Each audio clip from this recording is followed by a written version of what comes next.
All right, so today we're going to really dive deep into this book by Joseph Murphy called The Power of Your Subconscious Mind. Yeah.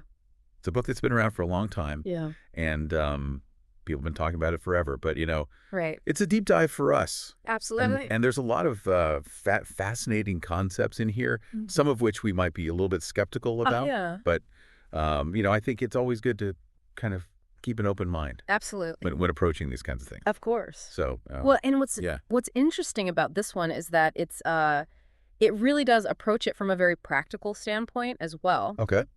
So it's not just like, airy-fairy concepts. It's like, here's how this works, and then here's how you can apply it in a very real way to your life. Cool. So yeah, I'm excited to dig into it. Yeah, me too. I think it'll be really fascinating. So one of the things that this book talks about is this concept of your subconscious mind being like this hidden powerhouse within you Right. that can shape your reality. Like a treasure house, right?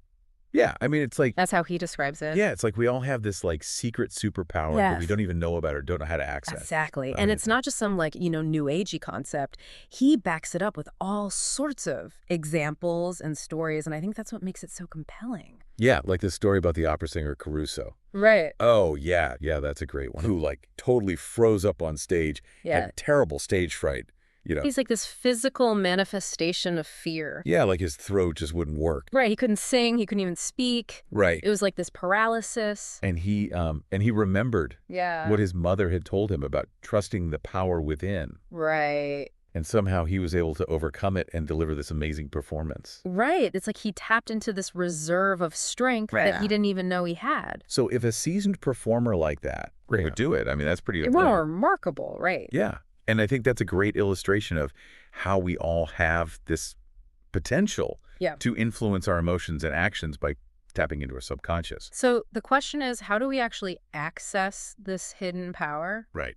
I mean, is it as simple as just like Yeah. thinking positive thoughts? It's a bit more nuanced than that, but that's definitely part of it. Okay. I mean, Murphy introduces this concept of the subconscious as a book of life, Right. essentially. Yeah. Everything you experience is first written in your mind, and then it manifests in your reality. Okay. And he uses this really striking example of Dr. James Esdale, Okay. who was a surgeon in 19th century India, Okay. and he performed hundreds of major surgeries using only the power of suggestion to induce anesthesia. Wow.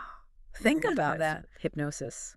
Yeah, kind of, but more like just the power of belief, really. So you're telling me Yeah. that our minds are basically like a blueprint, essentially. Yeah. For our reality. That's the idea. Yeah. So if a positive suggestion can do that, Right. I mean, what about negative ones, right? That's the other side of the coin, isn't it? Yeah, that's a little bit scary. It is, but it also means that we have a lot more power than we realize. So how do we make sure Yeah. that we're writing a positive narrative Right. in this book of life? Well, that's where understanding the mechanics of your mind comes in. Okay. You've got your conscious mind, which is the reasoning, analytical part. Right, like the part that's trying to process all this right now. Exactly. And then you've got your subconscious, which is more reactive. Yep. It accepts suggestions from the conscious mind and acts on them. But the catch is Yeah. the conscious mind needs to fully accept the suggestion before the subconscious can work its magic. Oh, okay. It's like giving it a command. This makes me think of that story from the book about the guy who lost his arm because he was convinced he was going to... Yeah. That's a chilling example, isn't it? Yeah. But it shows you the power of belief Right. and the importance of being mindful of what we allow to take root in our subconscious. So it's not just about positive thinking. Right. It's about actively shaping the content of our book of life. Exactly. Okay. And that brings us to this concept of autosuggestion. Autosuggestion. Yeah, it's a technique Okay. you can use to influence your subconscious by planting positive affirmations. So instead of passively Yes. letting our subconscious absorb whatever comes its way, Right. we can actually choose what to feed it. That's the idea. Okay. We can intentionally plant the seeds. That's pretty powerful. It is, yeah. I mean, so like someone who's afraid of public speaking, for example, Yeah. they could use autosuggestion to... Right. They could repeat phrases to themselves like, I am a confident and engaging speaker. Oh, okay. Things like that. Interesting. Yeah. So they're basically rewiring their internal script. Exactly. And over time, that starts to manifest in their reality. Okay, so it's not just like a one-time thing. Right. It's like a practice. It's a practice, yeah. Right. And the more you do it, the more powerful it becomes. But how do we know which suggestions are actually going to stick? Well, that's where the law of belief comes in. The law of belief. Yeah, it's a crucial principle. Okay. Murphy states that whatever the conscious mind truly believes, the subconscious accepts and acts upon. It's like giving your subconscious a direct command. So it's not enough to just say the words. Right. We have to actually believe them. The belief is key. On a deep level. Yes. For our subconscious to take them seriously. That's the idea. But then that raises another question for me. Yeah. What determines what we believe in the first place? That's a great question. Right, because if we're walking around with all these limiting beliefs, yeah. I mean, how do we even begin to shift those? Well, Murphy talks about this concept of the major premise, which is essentially a fundamental belief that governs all your other thoughts and actions. So it's like the foundation. It's the foundation of your mental house. Got it. If your major premise is based on fear, self-doubt, or a sense of lack, that's going to color everything. Right. Even if you're trying to use positive affirmations. It's like trying to build a house on sand. Exactly. So how do we choose a new, more empowering major premise? Well, the first step is becoming aware of your current one. Oh, yeah. What are the core beliefs that are shaping your thoughts and actions? Right. Once you identify those, you can start to challenge them. Okay. And replace them with more empowering ones. But how do we actually do that? There are several techniques Murphy outlines, including affirmations, visualization, and even creative writing exercises. So it's like we're actively rewriting our mental scripts. Exactly. We're taking control of the narrative. And the more we do that, the more those new beliefs start to take root and shape our reality. Exactly. This is pretty mind-blowing stuff. It is, yeah. It's like we've been handed the keys to unlock our hidden potential. I like that analogy. But before we get ahead of ourselves, let's just take a moment to let all this information sink in. Yeah, let's pause here and let it all marinate a bit. Because things are about to get really interesting. Definitely. There's a lot more to explore. So stay tuned. Stay with us. We'll be right back after the break. Now, one area that I think is particularly fascinating is how this all applies to healing. You know, the idea that our thoughts and beliefs can actually influence our physical health. Yeah, that's one where I could see people being a little skeptical. Right. I mean, how can our thoughts possibly affect something as tangible as our physical bodies? Yeah, that's a fair question. And Murphy actually addresses this head on. Okay. He talks about how each thought creates a specific vibration within our nervous system. Okay. And those vibrations can influence the functioning of our organs and cells. So it's like our thoughts are literally having a physical impact. Right. It's not just some abstract metaphysical thing. It's real energy. But are we saying that just thinking positive thoughts can cure a disease? Well, it's not that simple, but there's definitely a connection. Okay. Murphy talks about his own experience healing a skin malignancy through prayer. And he emphasizes the power of belief in activating the subconscious mind's healing potential. So he's basically saying that he reprogrammed his subconscious to believe in healing and his body responded. That's the idea, yeah. And is there like any scientific evidence to support this? Well, there's growing evidence that our beliefs and emotions can impact our health. Okay. You know, things like the placebo effect, for example. Right, where people experience real pain relief just because they believe they're getting medication. Exactly. It shows that our expectations can trigger real physiological changes. So the subconscious mind works in a similar way. Yeah, but on a much deeper level. Wow, that's pretty mind-blowing. It is, yeah. But it also means that we have more power than we realize. Okay, so it's not just about positive thinking.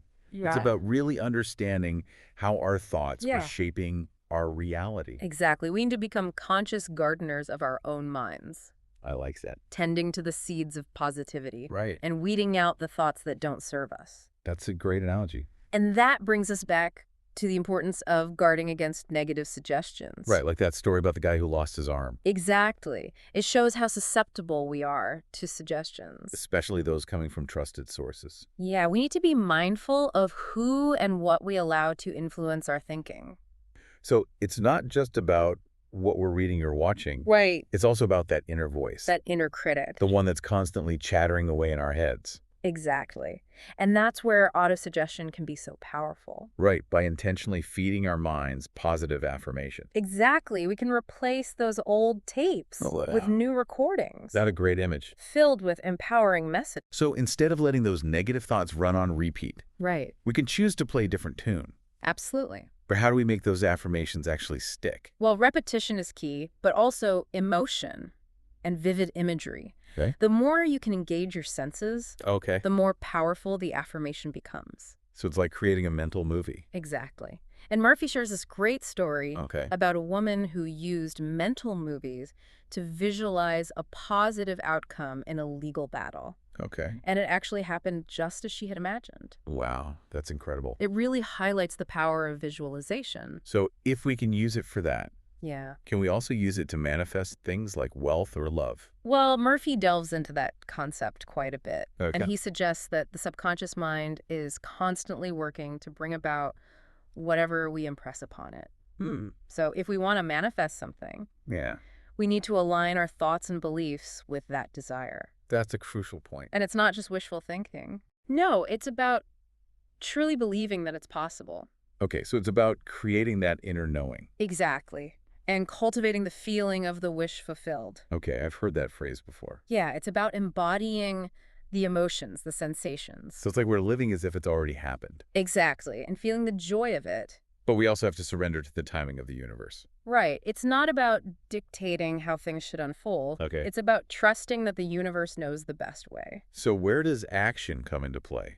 Well, Murphy emphasizes that action is essential. Okay. It's not about sitting back and waiting for things to happen. Right. It's about taking inspired steps that move us closer to our goals. So it's like a dance between surrender and action. Exactly. A harmonious interplay between our inner and outer worlds. I love that. So we set the intention, nurture the belief, and then take inspired action. Okay, that makes sense. And the universe meets us halfway. Cool. So how about relationships? Oh, yeah, that's a big one. Does Murphy talk about how to apply these principles to relationships? He does, yeah. He has a whole chapter on it. Okay, what does he say?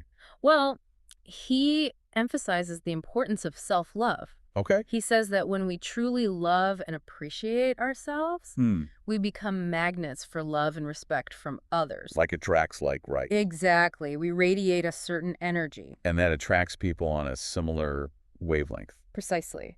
So instead of focusing on past heartbreaks or fears of being alone, Okay. we should focus on the qualities we desire in a partner. Okay, so it's about shifting our mental energy Yes, from lack and fear to abundance and possibility. that's the key. But what about those limiting beliefs Sure. we might have about relationships? Well, Murphy suggests using autosuggestion to reprogram those beliefs. Okay, so instead of saying things like, I'm not good enough, Yeah, we might affirm, I am worthy of love. exactly. Or I am lovable and deserving of a happy relationship. So we're essentially rewriting our love stories. Exactly. We're choosing to believe in a different outcome.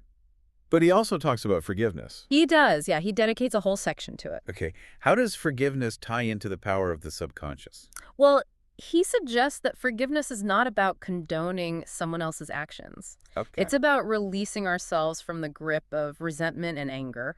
So it's not about saying what happened was okay. No. It's about letting go of the pain. Exactly. It's about freeing ourselves. And that's not easy. It's not, but it's essential for our own well-being. So how do we actually forgive someone who's hurt us? Well, one technique Murphy recommends is to imagine the person Okay. and mentally send them love, peace, and blessings. Really? That seems kind of counterintuitive. It does, but it works. How so? By repeatedly sending love and blessings, Okay. we can gradually dissolve the negativity we've been holding on to. So we're replacing the darkness with light. Exactly. And it can be challenging at first, I bet. but with practice, it becomes easier. And it's not always about reconciliation with the other person, right? No, sometimes the most important forgiveness is forgiving ourselves. That's a tough one. It is, yeah. But we tend to be much harder on ourselves than anyone else.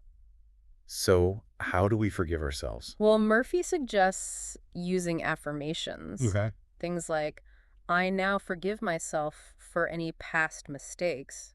Or I am worthy of love and forgiveness. So we're essentially giving ourselves permission to let go of the past. Exactly. And move forward with a clean slate. This whole concept of forgiveness is pretty powerful. It is, yeah. It's like we're breaking free from the chains of the past. But it's not just about theory, right? No, it's about applying these principles to our daily lives. Okay, so how do we do that? Well, one area Murphy focuses on is the power of habit. Okay. Our habits are basically ingrained patterns of thought and behavior. Right, so it's like we're on autopilot. Exactly. And we may not even be aware of these patterns. So how do we change them? Well, the first step is awareness. Identifying the habit you want to change. Right. And paying attention to the triggers that set it in motion. Like if someone's trying to quit smoking, Yeah. they might notice that they always reach for a cigarette after a meal. Exactly. And once you've identified the triggers, Okay. you can start to replace the old habit with a new one. So instead of smoking after dinner, Yeah. they might go for a walk. Right. Or chew gum. Or call a friend. Okay, so it's about interrupting the old pattern. Exactly. And creating a new one. But how do we make sure the new habit sticks? Well, Murphy emphasizes the importance of visualization. Okay. Creating a clear mental picture of yourself engaging in the new habit. So you're basically rehearsing it in your mind. Exactly. And he also suggests using affirmations Okay. to reinforce the new behavior. So it's like a two-pronged approach, Yeah, you're working with both your conscious and subconscious mind. but it takes time, right? It does, yeah. Changing habits is not a quick fix. We have to be patient with ourselves. Absolutely. And celebrate the small victories along the way. It's a good reminder. And all of this also applies to our interactions with others. How so? Well, Murphy suggests that our subconscious minds are constantly broadcasting our thoughts and beliefs, Okay. like invisible radio waves. So we're all interconnected in a way. Exactly. We're influencing each other's energy fields. That's a cool thought. It is, yeah. And it means that our thoughts and emotions can have a ripple effect. So if we're radiating positivity, Yeah, we're more likely to attract positive people and experiences. precisely. And conversely, if we're harboring negativity, Right. that can create tension and conflict in our relationships. So it's important to become aware of our inner dialogue. Absolutely. And choose to cultivate positive thoughts. But that's not always easy, It's not, but it's worth the effort. especially when we're facing challenges. Right. That's when it's most important. So how do we stay positive in the face of adversity? Well, Murphy emphasizes the importance of a strong spiritual foundation. Okay. Connecting with a higher power, Okay. that provides a sense of purpose and meaning. So it's about tapping into something bigger than ourselves. Exactly. And that can give us strength and resilience. But it's not about blind faith, right? No, it's about finding what resonates with you, Okay. whether it's prayer, meditation, or spending time in nature. So it's about nourishing our souls. Exactly. And remembering that we're not alone. Okay, that's reassuring. And he also talks about fear, right? Yeah, fear can be a big obstacle. It can, but it can also be a natural and healthy response. Okay, so how do we distinguish between healthy fear and unhealthy fear? Well, healthy fear protects us from danger, Okay. while unhealthy fear is based on imagined threats or past experiences. Right, like being afraid of spiders versus being afraid of public speaking. Exactly. One is a real threat. Yeah, The other is based on a past experience that's no longer relevant. but that past experience can still hold us back. It can, yeah, unless we address it. So how do we overcome those unhealthy fears? Well, Murphy suggests gradual exposure, Okay. starting with small steps Okay. and gradually working your way up. So if someone's afraid of heights, Yeah, they might start by looking out a second-story window. exactly. And then gradually increase the height. Okay, that makes sense. And it's also important to replace fear-based thoughts Right. with positive affirmations. So instead of saying, I'm terrified of flying, Yeah, we might affirm, I am safe and secure when I travel. exactly. It's about rewiring our minds to believe in a different outcome. Okay, so it's a combination of exposure and positive self-talk. Precisely. And it takes practice. But it's empowering to know that we have the power to change. It is, yeah. And it's a message of hope and possibility. That's for sure. We're not victims of our fears or our past experiences. We can choose differently. Exactly. We have the power to create a new reality. This has been so insightful. I'm glad you enjoy it. I am. It's really making me think. That's the goal. So much to unpack here. There is. But before we wrap things up, Yeah. I want to give our listeners a moment to digest all of this, Take a deep breath. because we've covered a lot of ground. We have, but there's one more piece to this puzzle. Okay, I'm intrigued. So stay tuned. We'll be right back with the final part of our deep dive. So as we wrap up our deep dive into the power of your subconscious mind, I'm really curious about how we can like weave all these concepts into our everyday lives, you know? Yeah. We've talked about healing and manifestation and all these incredible things, but like how do we actually put it into practice and see tangible results? Well, and that's what's so great about this book is that it really is practical. Okay. It's not just theoretical stuff. Right. Murphy really emphasizes that the power of the subconscious is something we can use every single day, Mm-hmm. not just on special occasions or for like, big life changes. Got it. It's about how we approach everything, even seemingly small decisions. Oh, interesting decisions. I would think that's where our conscious mind takes over. Yeah, you'd think so, right? Yeah. But our subconscious beliefs and biases, they're always there under the surface. Okay. Influencing our choices, even when we don't realize it. It's like an iceberg, you know? Yeah. The conscious mind is just the tip, but the subconscious, that's the massive part underneath that's really driving things. So even when we think we're being totally rational, Yeah, our subconscious is like secretly guiding us. exactly. And that's why self-awareness is so important. Paying attention to those gut feelings, those intuitions. Okay. Murphy says those are often messages from our subconscious, Oh, interesting. trying to steer us in the right direction. So it's not about ignoring logic. No, not at all. It's about listening to both our head and our heart. Exactly. Integrating both the conscious and subconscious. Okay, I like that. And often when we follow those intuitions, things just seem to work out better. Even if it doesn't make sense logically. Yeah, sometimes the subconscious knows things that our conscious mind doesn't. But then how do we make sure we're programming our subconscious with like good stuff, No, we want to make sure those beliefs and values are aligned with our goals. Exactly. And that's where those practical techniques come in, like autosuggestion, visualization, Okay. affirmations, all that good stuff. Right, those tools that we can use to like intentionally reprogram our minds. Exactly. It's about consciously choosing the thoughts and beliefs we want to cultivate. And creating like a supportive mental environment, right? Absolutely. Think of it like creating a garden, Okay. weeding out the negativity, Yeah. planting seeds of positivity. And nurturing them. Exactly. And that means paying attention to the information we're taking in. Right, the books we read, the people we hang out with, The things we watch, everything. and our self-talk, that's a big one. Huge. It's about being kind to ourselves. Yeah, silencing that inner critic. Exactly. Replacing those negative thoughts with positive ones. Because ultimately, the way we treat ourselves Yeah, reflects in how we show up in the world. that's so true. It's like an inside-out kind of thing. It is, yeah. And that's what I love about Murphy's approach. Hmm. It's not just about techniques. It's about cultivating a way of being, a way of life that's grounded in self-awareness and conscious choice. So it's like a journey, not a destination. Exactly. And as we wrap up this deep dive, Yeah. I want to encourage everyone listening to embrace that journey. To trust in the process. Yes, and to never stop believing in the power within you. This has been such an incredible exploration. I agree. It's been a pleasure diving into this with you. Likewise. And to all our listeners, thank you for joining us. Yeah, thanks for being here. May you harness the power of your subconscious mind to create a life that truly lights you up. Absolutely. And until next time, keep exploring, keep growing, and keep believing in the infinite possibilities that await there.